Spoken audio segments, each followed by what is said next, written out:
The Azores, that small enclave of islands in the middle of the Atlantic Ocean, is home to some of the most surprising mysteries of antiquity. And despite the fact that there is enough evidence to rewrite history, evidence that could turn everything established upside down continues to be covered up. On these islands, we have seen a multitude of artificial formations that are not the work of the Portuguese. Everything seems to indicate that some people or civilization settled in the Azores long before the first Portuguese sailors arrived. These vestiges are related to the manipulation and use of stone and date back to a megalithic culture from several thousand years ago.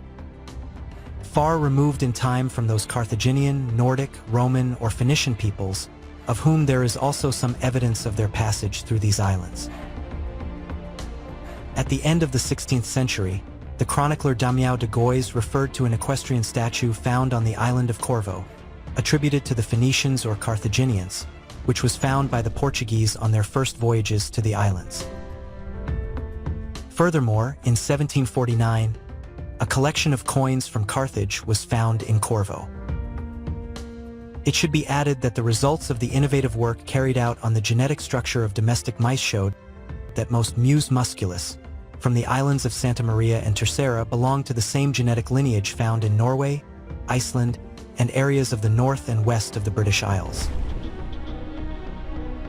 All these pieces of evidence, taken together, show that the Azores were already known to the Mediterranean and Nordic peoples, and that they were probably visited by them on their trade routes between the North Atlantic and the Mediterranean Sea, and even on their possible voyages to the American continent. Although the megalithic remains found suggest that they belonged to another, more ancient civilization. Furthermore, there is a very important element that we have not yet mentioned, and that we should add to the countless remains left to us by this megalithic civilization: the pyramids, also known as Morroicos in Portuguese. These are pyramidal formations built from basalt stones of volcanic origin. In total, about 140 pyramids have been counted on the island of Pico alone, all of which are concentrated in an area of 6 square kilometers in the municipality of Madalena. Officially, from a historical and archaeological perspective, these pyramids are considered artificial formations created by the Portuguese starting in the 16th century.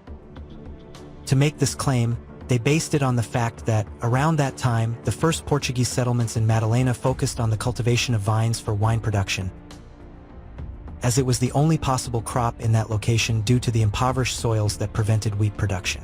By the end of the 18th century, the municipality of Madalena had become the most important wine-producing area in the Azores, exporting an average of 6,000 barrels of wine per year to British America and the Antilles. Well, according to the official theory, these pyramids or Morroicos are the result of the cleaning work carried out by vineyard farmers. And all those stones removed from the cultivation areas were carefully piled up, giving rise to the formation of large piles of rock, whether pyramidal or conical in appearance. However, this theory falls apart when we see that there are structures similar to the Morroicos on other islands of the Azores, such as on the island of Faial, although they are smaller and their shape is more irregular. Furthermore, the main pyramidal formations of the Azores have a stepped or terraced structure, reminiscent of the Pyramid of Djoser in Egypt, and even bear some resemblance to the ancient ziggurats of Mesopotamia. Each of the steps or terraces of the Morroicos reaches about 1 meter in height, and they have several levels which can be accessed by a side ramp. And there are even more complex ones that house chambers, corridors, and narrow accesses inside. These structures can be classified into 3 groups, according to their size. A, the largest ones, in which the side of their base measures 20 m and their height is 6 meters. B, the tallest ones can reach 13 meters in height, and the side of the base is about 10 meters. And, finally, the smaller structures that measure between 3 and 5 m in height.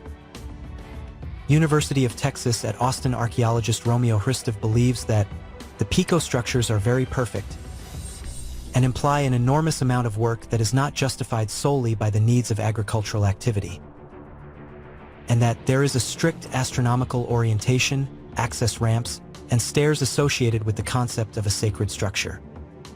And in the complex that connects several pyramidal buildings, there are elements common to pyramids in other parts of the world, such as a large plaza for ceremonies.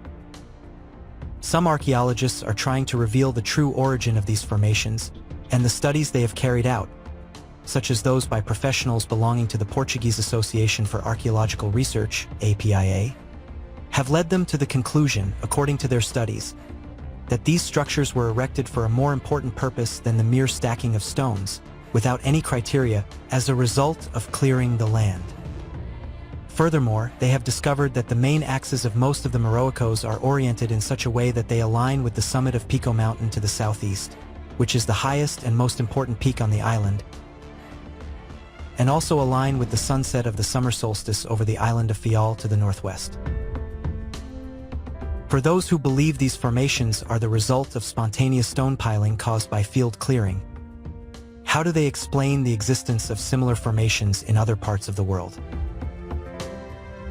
For example, in the Canary Islands, specifically on the island of Tenerife, there is the Gamar Pyramid, a stepped pyramidal structure that, officially, is also considered to have been built in the same way by a spontaneous accumulation of stones by farmers.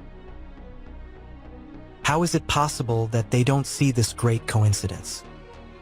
Aside from the fact that it makes no sense that just for the sake of getting rid of some stones, they would start building stepped pyramids for no purpose, with the large number of working hours that this entails, when they could perfectly have thrown them down any ravine or directly into the sea. However, these constructions are not the only ones. In Sicily, there are the pyramids of Etna, located on the slope of the volcano. These are also stepped pyramidal formations that have not been investigated. And again, the official theory maintains that they were built by local farmers after clearing the land, which makes no sense.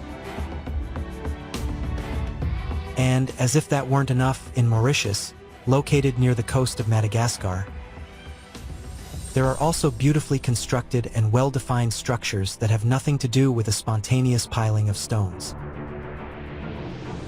Coincidentally, all pyramids of this type have been built following the same pattern. Volcanic stone from the island where they are located was used for their construction. Not only that, but each one has a peak or volcano nearby that towers over the pyramids. And, coincidentally, they were built on its slope. All these constructions suggest that there was an ancient civilization that connected these four distant places, and of which no vestige remains, except for the stone formations that show us that there was an important culture in a very remote past.